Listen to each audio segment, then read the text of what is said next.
Hey everyone, welcome back to the channel.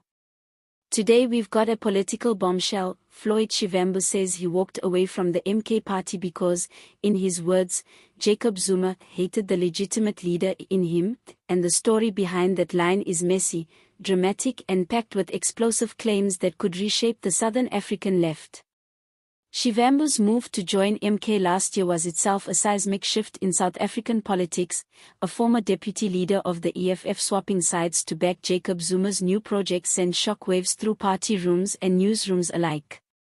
That switch gave Zuma's MK instant credibility and sharpened the split on the left. But what looked like a political embrace soon cooled into open conflict, and Shivambu now says the reason goes deeper than policy differences. He claims Zuma feared the kind of leadership he represented. In a recent, wide-ranging interview, Shivambu pulled no punches.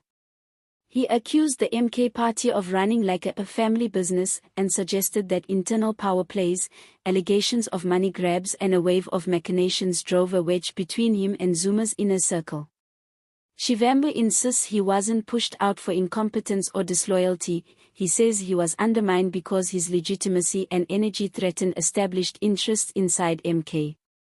Those are heavy allegations that, if true, would explain a bitter and very public falling out. MK's side pushed back hard. Party officials circulated claims that Shivambu had violated party rules and even pointed to an intelligence-style report used to justify his removal from key positions, a move Shivambu described as rubbish and politically motivated. The theater of accusation and counter-accusation has played out across social media, press conferences and broadcast interviews, turning what could have been an internal reshuffle into front-page drama. Why does this matter beyond palace intrigue? Because the split exposes a deeper problem for South Africa's fragmented opposition. Personality-driven parties that rise fast on charisma and headline-grabbing moves can collapse just as quickly when internal tensions surface. Shivambu's critique, that both MK and older left projects lack the institutional capacity to translate radical rhetoric into durable governance, is a wake-up call for activists and voters who want more than spectacle.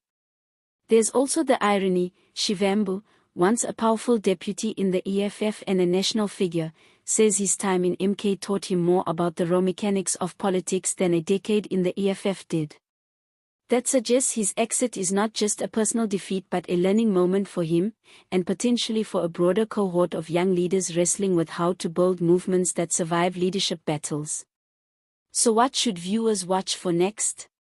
First, expect more sparring between Shivambu and Zuma allies on the media circuit. Both sides have supporters ready to amplify every claim.